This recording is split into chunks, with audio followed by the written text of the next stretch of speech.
एक गरीब ब्राह्मण परिवार था।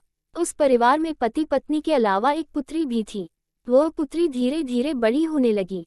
उस पुत्री में समय और बढ़ती उम्र के साथ सभी स्त्रियोचित गुणों का विकास हो रहा था।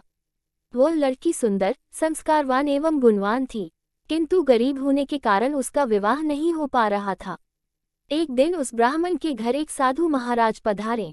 वो उस कन्या के सेवा भाव से काफी प्रसन्न हुए। कन्या को लंबी आयु का आशीर्वाद देते हुए साधु ने कहा कि इस कन्या की हथेली में विवाह योग्य रेखा नहीं है। तब ब्राह्मण दंपति ने साधु से उपाय पूछा कि कन्या ऐसा क्या करे कि उसके हाथ में विवाह योग बन जाए। साधु ने कुछ देर विचार करने के बाद अपनी अंतर्दृष्टि से ध्यान करके बताया कि कुछ दूरी पर एक गांव में सोना नाम की धोबिन जाति की एक महिला अपने बेटे और बहू के साथ रहती है, जो बहुत ही आचार विचार और संस्कार संपन्न तथा पतिपरायण है। यदि यह कन्या उसकी सेवा करे और वह महिला इसकी शादी में अपने मान का सिंदूर लगा दे, उसके बाद इस कन्या का विवाह हो तो इस कन्या का वैधव्य योग मिट सकता है। साधु ने यह भी बताया कि वह महिला कहीं आती जाती नहीं है। ये बात सुनकर ब्राह्मणी ने अपनी बेटी से धोबिन की सेवा करने की बात कही।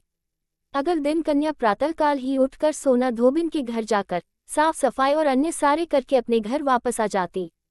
एक दिन सोना धोबिन अपनी बहू से पूछती है कि तुम तो सुबह ही उठकर सारे काम कर लेती हो और पता भी नहीं चलता। बहू ने कहा, माँ जी, मैंने तो सोचा कि आप ही सुबह उठकर सारे काम खुद ही खत्म कर लेती हैं। मैं तो देर से उठती हूँ। इस पर दोनों सास बहू निगरानी करने लगी कि कौन है जो सुबह ही घर का सारा काम करके चला जाता है। कई दिनों के बाद धोबिन ने देखा कि एक कन्या मुंह अंधेरे घर में आती है और सारे काम करने के बाद चली जाती है। जब वह जाने लगी तो सोना धोबिन उसके पैरों पर गिर पड़ी, पूछने लगी कि आप कौन हैं और इस तरह छुपकर मेरे घर की चाकरी क्यों करती हैं। तब कन्या ने साधु दोबारा कही गई सारी बात बताई। सोना धोबिन पतिपरायण थी, उसमें तेज था। वह तैयार हो गई। सोना धोबिन के पति थोड़ा अस्वस्थ थे। उसने अपनी बहू से अपने लौट आने तक घर पर ही रहने को कहा। सोना धोबिन ने जैसे ही अपने मांग का सिंदूर उस कन्या की मांग में लगाया, उसका पति मर गया। उसे इस बात का पता चल गया।